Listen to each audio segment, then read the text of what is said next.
Olá, vamos falar um pouco sobre o ciclo da conexão, então? Foi o tema mais votado e aqui eu trouxe o ciclo da conexão que está dentro do livro Disciplina Sem Drama, do autor Daniel Siegel. Então, por que é importante a gente falar da conexão? A gente entende que a conexão sempre deve ser feita antes de uma correção, de um redirecionamento do comportamento. Por quê?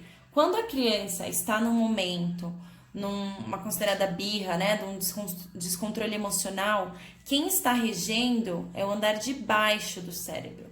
E o andar de baixo do cérebro é aquele responsável sempre por fugir, lutar ou se esconder. Lembra? Já o andar de cima, que é o andar que a gente quer atingir, que é o andar que a gente está ajudando a criança a construir a escadinha, ainda não está ativo e ainda está em desenvolvimento. Então a gente precisa ajudar essa criança a conseguir essa escadinha, para que conecte um andar ao outro. Lembrando que quem trouxe esses termos e essa associação lúdica do cérebro foi o neurocientista Daniel Siegel, autor do livro que eu mencionei, Disciplina Sem Drama, do cérebro da criança, do cérebro do adolescente, o cérebro de sim, enfim, vários outros. E aí ele trouxe esse ciclo de 4 passos. 1, 2, 3, 4.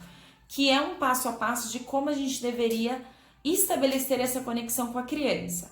Porém, não é para ser levado de uma forma robotizada. Você não precisa seguir isso necessariamente desta forma. É para ser algo natural, ok? Então, primeiro a gente precisa comunicar consolo à criança.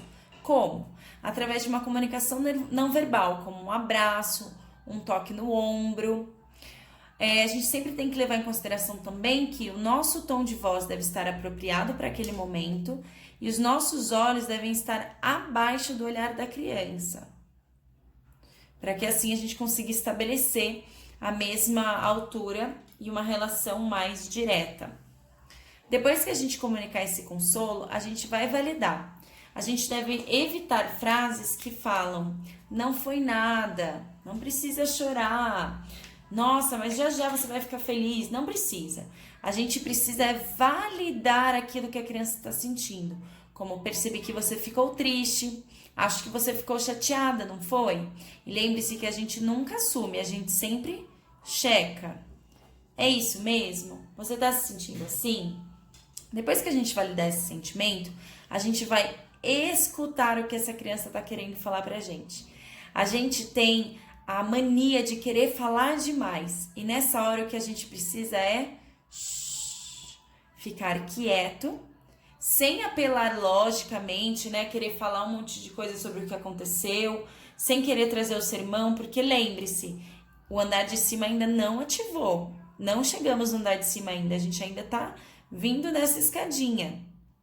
Então a gente precisa escutar. Ficar em silêncio e ver o que a criança trouxe para você sobre o que você disse na validação acima. E depois a gente vai refletir. Ou seja, a gente vai mostrar para a criança que a gente estava escutando. Do tipo, aqui a gente validou, percebi que você ficou triste.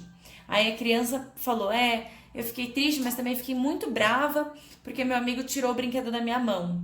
Então aqui no refletir você vai falar, nossa, então você ficou triste e bravo porque tiraram o brinquedo da sua mão? Parece que não foi muito legal essa ação, né? Foi isso mesmo? Lembra de sempre checar. E aí, só depois que a gente passou por esse processo, é que a gente consegue vir para um redirecionamento ou uma correção. Então, digamos que a criança ficou chateada e bateu em alguém. E aí, aqui ela te disse que ela bateu porque o amigo tirou o brinquedo da mão dela. Depois que você fez essa conexão e disse, nossa, realmente não foi legal a ação dele, né? Mas você se sentiu triste e tal. Depois que você fez tudo isso, no redirecionamento e na correção é que você vai falar, bater não é legal, bater machuca. Quais as outras formas que você poderia ter feito? Porque se você já partir para a correção e só para o direcionamento, essa criança vai fechar. Essa criança não vai te responder, porque essa criança ainda não ativou o andar de cima. Quando a gente passa por todo esse processo, esse andar de cima vai estar ativado e a gente vai conseguir conversar com essa criança mais logicamente. certo? Gostaram dessa dica sobre o ciclo da conexão? Espero que vocês tenham gostado, espero que vocês consigam colocar em prática, espero que vocês consigam pensar em maneiras que a gente pode levar isso também para o nosso ambiente virtual. Um beijo!